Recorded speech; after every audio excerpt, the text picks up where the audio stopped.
अपने मंदिर के बारे में बताइए, कब बना, कैसे शुरुआत हुई? देखिए, ये जो शंकर जी आप दर्शन कर रहे हैं, ये स्वयंभू है, स्वयं प्रकट हुए हैं। ये आप नीचे कुंड देख रहे हैं, कुंड से प्रकट हुए हैं शंकर जी। यहाँ पर 1937 में महाराज बीसी ने खुदाई करवाई थी, जो करीब 25 फुट नीचे तक खुदाई करवाई गई थी इनकी। तो 25 फुट नीचे तक ये लंबी मूर्ति निकली थी। और ये जो जलहरी पहने हुए हैं चांदी वाली, ऐसी जलहरी 7 जलहरी नीचे निकली थी। जैसे शंकर जी मोटे हुए बड़े, शंकर जी देख लो आप, जिस प्रकार से शंकर जी ये बड़े ऊपर पिंडी उठी, बड़े मोटे भी हुए, उस प्रकार से जलहरी जो है खंडित हो गए।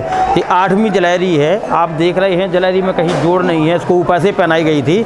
यदि अपन इसको निकालेंगे तो ये बीच में फंस जाएगी।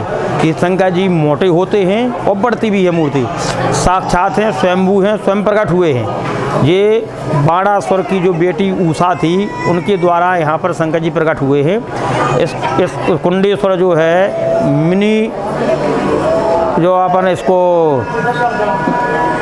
क्या कहते हैं इसको,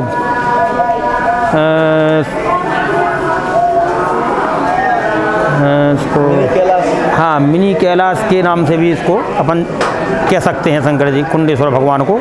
और कुंडेश्वर जो हैं साक्षात हैं। यहाँ जो भी दर्शनार्थी पूरे बुंदेलखंड से लाखों की तादाद में दर्शनार्थी आते हैं, यहाँ जो भी अपनी मनोकामनाएं पूरी लेकर के आता है, भोलेनाथ उसकी मनोकामनाएं पूर्ण करते हैं। साक्षात हैं, स्वयंभू हैं। यहाँ पर बहुत बढ़िया अच्छी कार्यक्रम चल रहा है। अखंड संकीर्तन भी यहाँ चलता है, करीब 18 साल हो चुकी हैं, कंटिन्यू संकीर्तन चल रहा है। और जो है भक्त लोग यहाँ आते हैं, बड़े बड़े यहाँ पर मेला लगते हैं, जैसे मकर संक्रांति का बड़ा मेला लगता है, महाशिवरात्रि का बहुत बड़ा पर्व जो शंकर जी का विवाह का उत्सव मनाया जाता है, वहाँ पर बहुत बड़ा मेला लगता है। कार्तिक मास में पूरे मास मेला लगता है, श्रावण मास में पूरे मास मेला लगता है। बड़े बड़े यहाँ पर मेला लगते हैं। अनेक धार्मिक अनुष्ठान कार्यक्रम होते रहते हैं। ब्रह्म मुहूर्त में रुद्राभिषेक होता है और पूरे दिन शिवार्चन चलता है, भगवान के यहाँ कार्यक्रम चलता है। और इसमें एक बात सुनिए कि ये एक दिन बढ़ता है, तो ये साल में बढ़ता है कि महीने में? साल में हर कितनी हकीकत है और क्या सच्चाई है इसकी? हर शिवरात्रि को एक चावल बराबर बढ़ते हैं शंकर जी, मोटे होते हैं और बढ़ते हैं। अच्छा जी। तो ये क्या कुछ अनंत काल तक बढ़ते रहेंगे? जी जी, अब वो तो भोलेनाथ जाने, वो साक्षात हैं, वो ही जाने। अच्छा शंकर जी, अब अपन तो उसमें नहीं बता सकते हैं कब तक बढ़ेंगे, क्या है, लेकिन हाँ बढ़ती है मूर्ति। और ये कितने बरस पुराना है मंदिर? ये करीब 5,500 वर्ष पुराना स्थान है जी यहाँ पर। 5,500 जी। तो कैसे प्राप्त हुआ था, कैसे ये यहाँ कैसे प्रकट हुए? ये यहाँ कोई बस्ती थी यहाँ पर। अच्छा। एक जो है बूढ़ी डोकड़ी कोई धान कूट रही, जो उखली होती ना मूसल वाली, जी जी जी। तो धान कूट रही थी अपने मूसल से, तो उसके जो चावल हैं वो खून में लपट गए। अच्छा। तो वो घबरानी, वहाँ मिट्टी का कूड़ा रखा हुआ था पास में, कूड़े से ले करके ढाँक करके उस उखड़ी को और पूरा पड़ोस में गई, सबको लवा करके लाई, तो शंकर जी प्रकट हो गए। सही नाम इनका है कूड़ादेव। कूड़ादेव जी। अब कुंडेश्वर कहने लगे हैं, अच्छा। लेकिन सही नाम इनका कूड़ादेव है। अच्छा। उखड़ी से प्रकट हुए, कूड़े से ढके हुए शंकर जी। अच्छा। और प्रकट हो गए।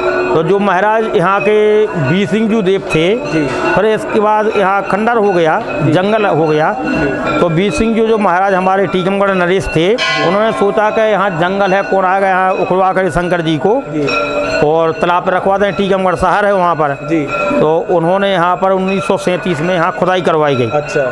करीब 25 फुट नीचे तक खुदाई करवाई गई। अच्छा। तो 25 फुट नीचे तक लंबी मूर्ति निकली है। अच्छा। अभी भी यहाँ से अपन दर्शन करेंगे तो 10-15 फुट नीचे तक दर्शन होते हैं शंकर जी के। अच्छा। सीधी मूर्ति चली गई नहीं। फिर एक भौरा निकला। अच्छा। उसमें आदमी खोदने वाले गिरने लगे। अच्छा। यहाँ होम साहब रहती, तो शंकर जी ने उनको स्वप्न दिया। अच्छा। महाराजा को स्वप्न दिया। अच्छा। कि हम स्वयंभू हैं, स्वयं प्रकट है, जहाँ हैं वहीं रहेंगे। अच्छा। यहाँ परीक्षा लेने की कोशिश नहीं, विनाश हो जाएगा। अच्छा। तो फिर उन्होंने रातों रात यहाँ एक मंदिर जो निकल गया है पुराना वाला, रातों रात मंदिर का निर्माण करवाया। अच्छा। वो जब से चल रहा है।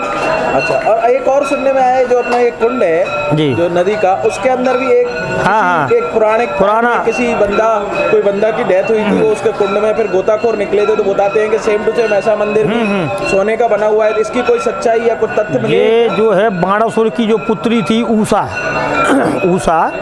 जिसका अनुरुद्ध के साथ विवाह हुआ था। अच्छा। वो यहाँ जो बानपुर, यहाँ से 10 किलोमीटर दूर बानपुर है जी, वहाँ उसकी चौकी हुआ करती। जैसे चंदेरी, राजा शिशुपाल की चंदेरी आज भी वही है, वो ओरिजिनल है। अच्छा। राजा शिशुपाल जो थे वो चंदेरी वाली जो नगरी है उनकी वही है। इसी प्रकार से राजा बाणासुर की चौकी यहाँ हुआ करती थी।